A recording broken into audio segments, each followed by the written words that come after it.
How are we going to introduce this for a beginning? I was going to say that stuff. Okay. Unless you want to say I'll it. just say who we are. That's who it says. Does it say? Okay.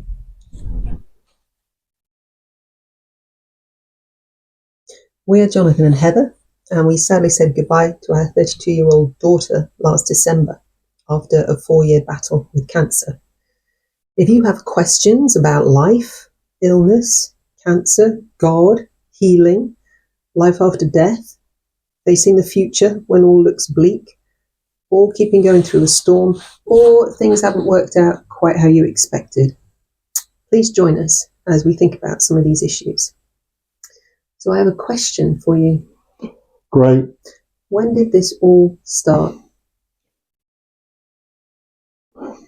As with us all, there are moments in our lives which we will never forget.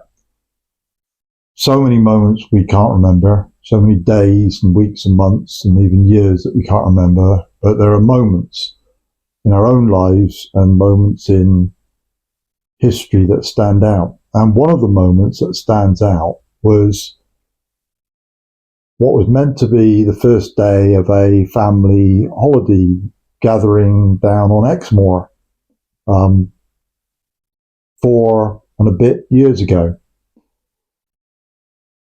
So we've been married for 32 years or however many years, 30 years at that point. And our 2 children were married and they were settled and all was well, all was sunny in the world.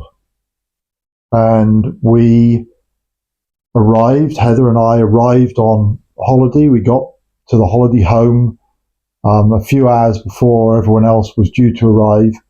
And I was sat down on a chair. I still find it slightly hard to sit on that particular chair. I always think of this moment. And I sat on this chair and I was reading a book or fiddling around on the phone or minding my own business. And Heather was in the kitchen. And I suddenly had an overwhelming sense out of nowhere that everything was fine. It was nothing more. I strongly believe I know that God whispered into my ear, into this one here. Not this one, it was in this one here. It was faint, but it was very clear. And it was, everything's fine.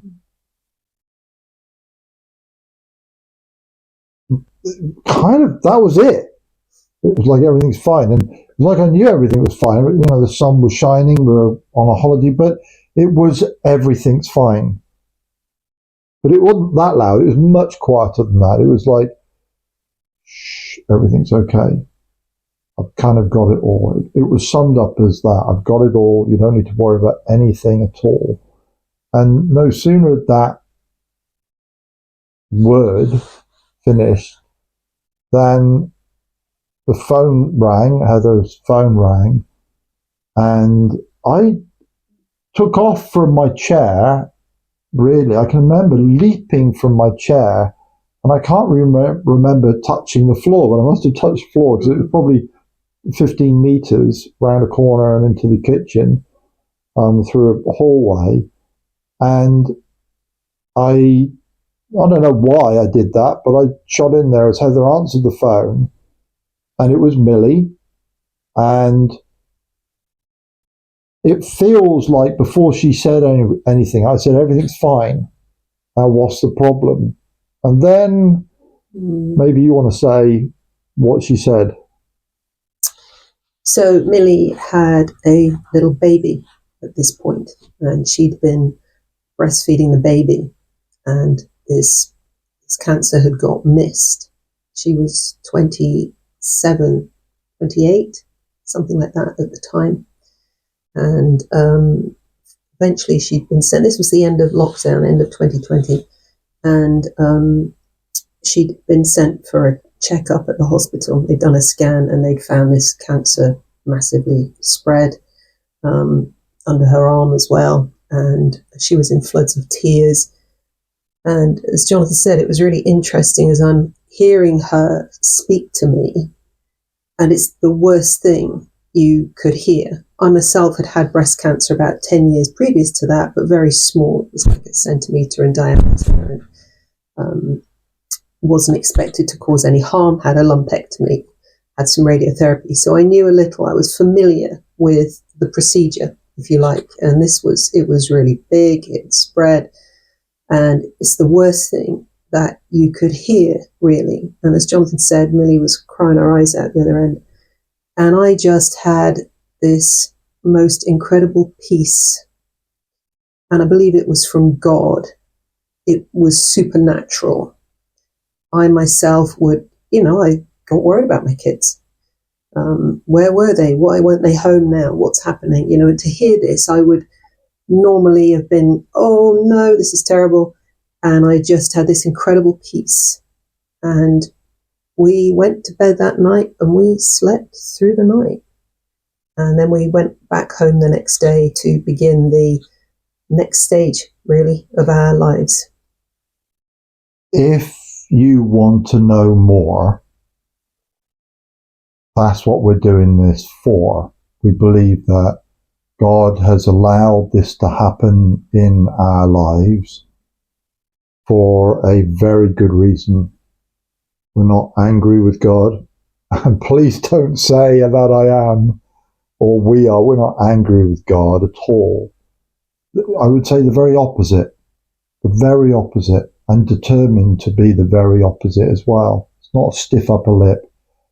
God whispered peace into our lives. Yeah. He knew that there were 4 years of a storm coming up.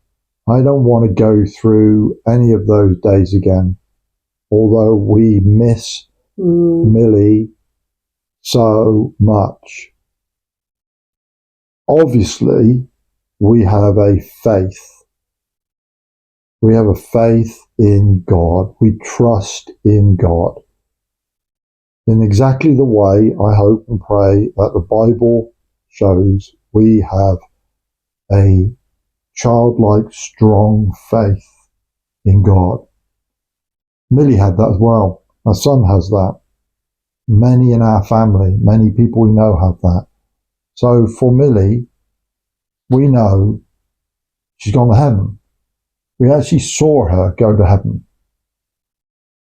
We had this holiday picture, just in, was it September of last year? So just September, October, November, December, 3 months after this, Millie went not to France, but went to heaven.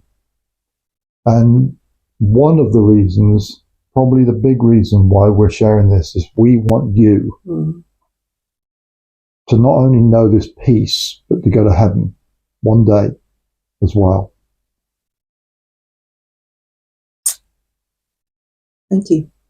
Join us next time as we continue the journey and answer some more questions, and post your own questions. We're happy to answer them. God bless you. Bye-bye. Maranatha.